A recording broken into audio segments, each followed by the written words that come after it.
আমাদের মধ্যে অনেকে কিন্তু আমরা আমাদের ফোনে একটি প্রবলেম ফেস করে থাকি, আমাদের ফোনটি হ্যাং হয়ে যায়। হ্যাং কিন্তু বিভিন্নভাবে হতে পারে। এবার ধরুন আপনারা আপনাদের ফোনে কোনো কাজ করছেন, কাজ করতে করতে আপনাদের ফোনটি অটোমেটিক সুইচ অফ হয়ে গেল, সুইচ অফ হয়ে সুইচ অন হলো, এটা এক টাইপের হ্যাং। এছাড়া ধরুন আপনারা কোনো একটা অ্যাপ্লিকেশনে কাজ করছেন, কাজ করতে করতে আপনাদের সেই অ্যাপ্লিকেশনটি ক্র্যাশ হয়ে গেল, সেই অ্যাপ্লিকেশনে আর কাজ করতে পারছেন না, আপনাদের ফোনে সমস্ত কাজ হচ্ছে, সেই অ্যাপ্লিকেশনটি আর কাজ করছে না, এই টাইপের একটা হ্যাং হয়। এছাড়া ধরুন আপনাদের ফোনে মেসেঞ্জার, হোয়াটসঅ্যাপ এই সমস্ত অ্যাপ্লিকেশানে কোনো মেসেজ আসছে না, বা ধরুন আপনাদের ফোনে যে জিমেল অ্যাকাউন্টটি রয়েছে, মানে জিমেল অ্যাপ্লিকেশান রয়েছে, আপনাদের জিমেল অ্যাকাউন্টে কোনো মেল আসছে না। তো এই প্রবলেমটিও কিন্তু আমরা অনেকে ফেস করে থাকি। এছাড়া আরও একটি প্রবলেম ফেস করে থাকি, আপনারা আপনাদের ফোনের বাটনে যখন ক্লিক করেন, কোনো একটা নির্দিষ্ট বাটনে ক্লিক করলেই আপনাদের ফোনটি অটোমেটিক্যালি সুইচ অফ হয়ে সুইচ অন হয়। এই টাইপের হ্যাংও কিন্তু আমাদের ফোনে হয়ে থাকে। তো এই টাইপের হ্যাংগুলো কেন হয়, এবং এই হ্যাংগুলোর মধ্যে কোনো একটা হ্যাং যদি আপনাদের ফোনে হয়ে থাকে, তো আপনারা এর সলিউশন কীভাবে করবেন সমস্ত কিছু এই ভিডিওতে আমি আপনাদের সাথে শেয়ার করব। তো আপনার ভিডিও শেষ অবধি দেখুন। আর আপনি যদি এই চ্যানেলে নতুন হয়ে থাকেন তো চ্যানেলটিকে সাবস্ক্রাইব করে পাশে বেল আইকনটি অল করে রাখবেন এরকম নতুন নতুন ইন্টারেস্টিং ভিডিও নোটিফিকেশন পেতে। আর আপনি যদি ফেসবুক পেজ থেকে ভিডিও দেখে থাকেন তো পেজটিকে লাইক এবং ফলো করে পেজের সাথে থাকবেন। তো এবার কথা হচ্ছে গিয়ে আমাদের ফোন হ্যাং কেন হয়ে থাকে। প্রথমত কারণ হচ্ছে গিয়ে আমাদের ফোনের ইন্টারনাল স্টোরেজ, আমাদের ফোনে ইন্টারনাল স্টোরেজ ফুল হয়ে যায়, তার কারণে কিন্তু আমাদের ফোনটি হ্যাং হতে পারে। এবার ধরুন আপনারা আপনাদের ফোনে এসডি কার্ড লাগালেন, এসডি কার্ডে ধরুন অনেক জায়গা ফাঁকা রয়েছে, কিন্তু আপনাদের ফোনের ইন্টারনাল যে স্টোরেজ রয়েছে সেই স্টোরেজে মানে আপনাদের যে রোম রয়েছে সেই রোম ফাঁকা নেই, রোম পুরো ফুল হয়ে গেছে। সেই ক্ষেত্রে কিন্তু আপনাদের ফোন প্রপারলি কাজ করবে না, আপনাদের ফোন কিন্তু হ্যাং করবে। আপনাদের ফোনের সাথে আপনাদের এসডি কার্ডে কিন্তু কোনো সম্পর্ক নেই। আপনারা যদি এসডি কার্ড লাগান তো আপনাদের ফোনের ডাটাগুলোকে, মানে ফোনে যে সমস্ত ভিডিও বা ছবি রয়েছে সেগুলোকে আপনারা এসডি কার্ডে নিতে পারেন, নিয়ে আপনারা আপনাদের ফোনের যে রোম রয়েছে মানে ইন্টারনাল যে স্টোরেজ রয়েছে সেই স্টোরেজটাকে আপনারা ফাঁকা করতে পারেন। ঠিক আছে, ফাঁকা করলে কিন্তু আপনাদের এই প্রবলেমটি সলভ হয়ে যাবে। এবার কথা হচ্ছে গিয়ে কত জিবি পর্যন্ত আপনাদের ফাঁকা করতে হবে নর্মালি, মানে মিনিমাম কত জিবি যদি আপনারা ফাঁকা করেন তো আপনাদের ফোনটি স্মুথলি কাজ করবে। আপনাদের ফোনে মিনিমাম 5 জিবি স্পেস কিন্তু ফাঁকা রাখতে হবে। যদি আপনারা 5 জিবি স্পেস ফাঁকা রাখেন তখনই কিন্তু আপনাদের ফোনটি স্মুথলি কাজ করবে। আপনারা দেখবেন আপনাদের ফোনে জিমেল দেখবেন যে অ্যাপ্লিকেশনটি রয়েছে সেখানে আপনাদের ইমেল আইডি অ্যাড করা রয়েছে, তো আপনারা দেখবেন আপনাদের ইমেল আইডিতে কোনো মেল আসবে না যদি আপনাদের ফোনের স্পেস ফাঁকা না থাকে। এরপর দেখবেন আপনাদের মেসেঞ্জার যে অ্যাপ্লিকেশন রয়েছে বা হোয়াটসঅ্যাপ রয়েছে, ফেসবুক রয়েছে, সেই সমস্ত মেসেঞ্জার অ্যাপ্লিকেশনে মেসেজ আসতে অনেক সময় লেট হয় বা মেসেজের অ্যাপ্লিকেশানে মেসেজ আসে না। আপনারা যখন মেসেঞ্জার অ্যাপ্লিকেশনটি ম্যানুয়ালি ওপেন করেন তখনই মেসেজ ঢোকে, তো এই কারণেই কিন্তু হয়ে থাকে আপনাদের ফোনের স্টোরেজ ফুল থাকে। সেই কারণে আপনাদের ফোনে যেই সমস্ত অ্যাপ্লিকেশন রয়েছে সেই সমস্ত অ্যাপ্লিকেশনগুলো ব্যাকগ্রাউন্ডে রান করে না, এর জন্য আপনাদের ফোনে কিন্তু মেসেজ ঠিক সময় আসে না। এছাড়া আপনাদের ফোনে দেখবেন যে ইমেলও আসে না। তো আপনারা আপনাদের ফোনে স্টোরেজটাকে ফাঁকা করবেন, মিনিমাম আপনারা 5 জিবি স্টোরেজ ফাঁকা করবেন, পারলে আপনারা 10 জিবি পর্যন্ত স্টোরেজ ফাঁকা করে রাখবেন, তাহলেই দেখবেন আপনারা আপনাদের ফোনটিকে প্রপারলি ইউজ করতে পারবেন।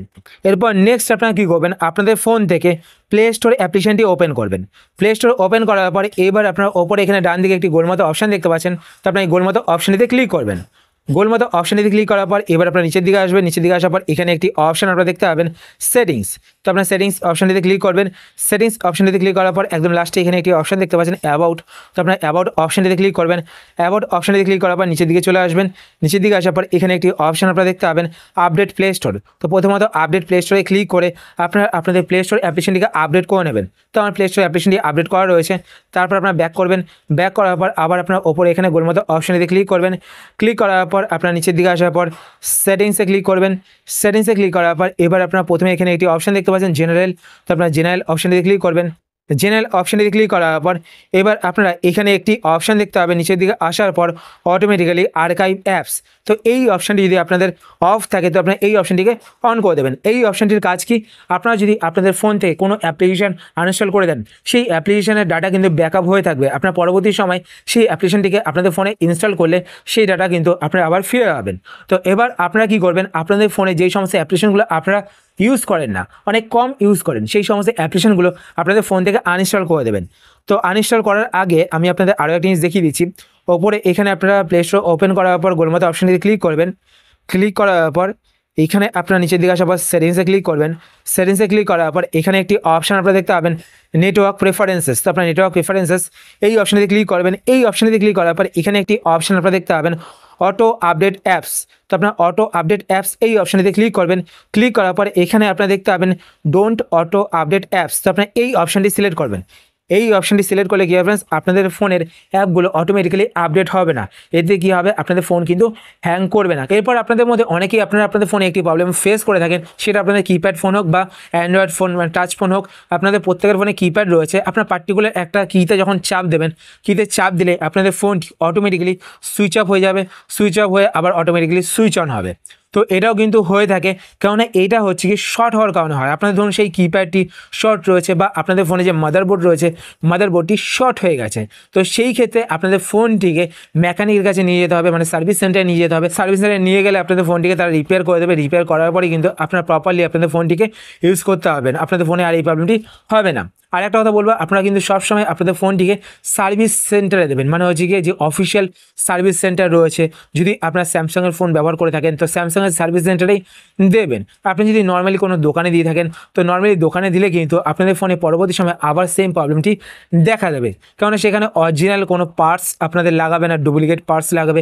তারপর আপনাদের ফোনে যে ফিটিংস রয়েছে সেই ফিটিংসটাকে প্রপারলি করবে না, যেই কারণে কিন্তু আপনাদের ফোনে পরবর্তী সময় আবার অনেক প্রবলেম দেখা দিতে পারে। তো আপনারা কিন্তু সবসময় চেষ্টা করবেন আপনারা যেই কোম্পানির ফোন ব্যবহার করছেন সেই কোম্পানির সার্ভিস সেন্টারে গিয়ে আপনাদের ফোনটিকে রিপেয়ার করার। এরপর আমরা আমাদের ফোনে আরও একটি প্রবলেম ফেস করে থাকি। আমাদের ফোনে কোনো অ্যাপ্লিকেশান ওপেন করতে গেলে সেই অ্যাপ্লিকেশানটি হ্যাং হয়ে যায়, সেই অ্যাপ্লিকেশানটি ক্র্যাশ হয়ে যায়, সেই অ্যাপ্লিকেশানটি প্রপারলি কাজ করে না। তো এটা কেন হয়ে থাকে? কেননা এখন যেই সমস্ত অ্যাপ্লিকেশানগুলো আপডেট হচ্ছে সেই আপডেটেড ভার্সানগুলো কিন্তু নতুন যে অ্যান্ড্রয়েড ভার্সান রয়েছে বা নতুন যে প্রসেসর রয়েছে সেই প্রসেসর অ্যান্ড্রয়েড ভার্সানের ওপর ডিপেন্ড করে কিন্তু বানানো হয়। আর সেই সমস্ত অ্যাপ্লিকেশানের সাইজ দেখবেন অনেক বড় হয়। তো আপনারা যদি সেই সমস্ত অ্যাপ্লিকেশানগুলো আপনাদের পুরনো ফোনে ইনস্টল করে ইউজ করেন তো দেখবেন যে আপনাদের ফোন কিন্তু হ্যাং করবে এবং আপনাদের ফোনে সেই সমস্ত অ্যাপ্লিকেশনগুলো ক্র্যাশ হয়ে যাবে। তো এবার কথা হচ্ছে কি এই প্রবলেমটিকে আপনারা সলভ করবেন কীভাবে? এই প্রবলেমটি সলভ করার একটাই উপায় রয়েছে, আপনারা পুরনো ভার্সনের অ্যাপ্লিকেশন ব্যবহার করবেন বা আপনারা চেষ্টা করবেন লাইট ভার্সনের অ্যাপ্লিকেশনগুলো ব্যবহার করতে। যদি আপনারা ফেসবুক ব্যবহার করে থাকেন তো ফেসবুক লাইট অ্যাপ্লিকেশন ব্যবহার করবেন, ফেসবুক লাইট মেসেঞ্জার অ্যাপ্লিকেশন ব্যবহার করবেন। এছাড়া যদি ধরুন ইনস্টাগ্রাম ব্যবহার করছেন ইনস্টাগ্রাম লাইট অ্যাপ্লিকেশন ব্যবহার করবেন। তো এই সমস্ত লাইট ভার্সনের অ্যাপ্লিকেশন আপনারা ব্যবহার করবেন। তো লাইট ভার্সনের অ্যাপ্লিকেশন ব্যবহার করলে কিন্তু আপনাদের ফোনটি স্মুথলি কাজ করবে। এরপর আরেকটা কারণে কিন্তু আপনাদের ফোনটি হ্যাং হতে পারে আপনাদের ফোনের র্যামের কারণে। আপনাদের ফোনে ধরুন 2GB বা 3GB র্যাম রয়েছে, সেই র্যাম অনুযায়ী আপনাদের ফোনে ব্যাকগ্রাউন্ডে একাধিক অ্যাপ্লিকেশন রান করাচ্ছেন। তো সেই ক্ষেত্রে আপনাদের ফোনের র্যামটি ফুল হয়ে যাবে, আর আপনাদের র্যাম যদি ফুল হয়ে যায় তাহলে কিন্তু আপনাদের ফোনটি হ্যাং হতে শুরু করবে। তো সেই ক্ষেত্রে আপনারা কী করবেন, আপনাদের ফোনে যেই সমস্ত ব্যাকগ্রাউন্ডের টাস্ক আপনারা করছেন সেই টাস্কগুলোকে এইভাবে আপনারা ক্লোজ করে দেবেন। ঠিক আছে, ক্লোজ করে দিলে কিন্তু আপনাদের ফোনটি দেখবেন আর হ্যাং করবে না। এবার আপনারা কী করবেন, আপনাদের ফোনে যেই সমস্ত অ্যাপ্লিকেশনগুলো আপনারা ইউজ করেন না সেই সমস্ত অ্যাপ্লিকেশনগুলোকে আনইনস্টল করবেন। তো আনইনস্টল করার জন্য আপনার সেটিংস ওপেন করবেন। সেটিংস ওপেন করার পর আপনার নিচের দিকে আসবেন। নিচের দিকে আসার পর এখানে আপনার একটি অপশান দেখতে পাবেন অ্যাপস বা অ্যাপ ম্যানেজমেন্ট। তো আপনার অ্যাপস বা অ্যাপ ম্যানেজমেন্ট এই অপশানটিতে ক্লিক করবেন। এই অপশানে ক্লিক করার পর এখানে আপনারা আপনাদের ফোনের সমস্ত অ্যাপ্লিকেশনগুলো দেখতে পাবেন। আপনাদের ফোনে যদি কোনো হিডেন অ্যাপ্লিকেশন থেকে থাকে সেই অ্যাপ্লিকেশনটিও কিন্তু আপনারা দেখতে পাবেন। তো এখান থেকে আপনারা কী করবেন, যেই অ্যাপ্লিকেশনগুলো ধরুন আপনি ইউজ করেন না সেই অ্যাপ্লিকেশনে ক্লিক করবেন। ক্লিক করার পর এখানে আনইনস্টল বাটনে ক্লিক করে সেই অ্যাপ্লিকেশনটিকে আনইনস্টল করে দেবেন। তো এইভাবে আপনারা আপনাদের ফোনে যে সমস্ত অ্যাপ্লিকেশনগুলো ইউজ করেন না সেই সমস্ত অ্যাপ্লিকেশনগুলোকে আনইনস্টল করে দেবেন। আর আপনারা আপনাদের ফোনের স্টোরেজটাকে মিনিমাম 5GB ফাঁকা রাখবেন, তাহলেই দেখবেন যে আপনাদের ফোন আর হ্যাং করবে না। তো আশা করছি আজকে ভিডিও আপনাদের হেল্পফুল হয়েছে। যদি হেল্পফুল হয়ে থাকে তাহলে অবশ্যই লাইক করে দেবেন। আর আপনারা যদি এই চ্যানেলে নতুন হয়ে থাকেন তো চ্যানেলটি সাবস্ক্রাইব করে পাশে বেল আইকনটি অল করে রাখবেন এরকম নতুন নতুন ইন্টারেস্টিং ভিডিও নোটিফিকেশন পেতে। আর আপনার যদি কোনো কোশ্চেন থেকে থাকে সেটা আপনার কমেন্ট বক্সে কমেন্ট করে জানাতে পারেন, আমি তাই রিপ্লাই করবো, সেটা ভিডিও বানানোর চেষ্টা করবো। আর আপনার যদি ফেসবুক পেজ থেকে ভিডিও দেখে থাকেন তো পেজটিকে লাইক এবং ফলো করে পেজের সাথে থাকবেন। তো আজকের মতো এই পর্যন্ত, আবার দেখা হবে আপনার সাথে নতুন একটি ভিডিওতে। তো টাটা, সবাই ভালো থাকবেন।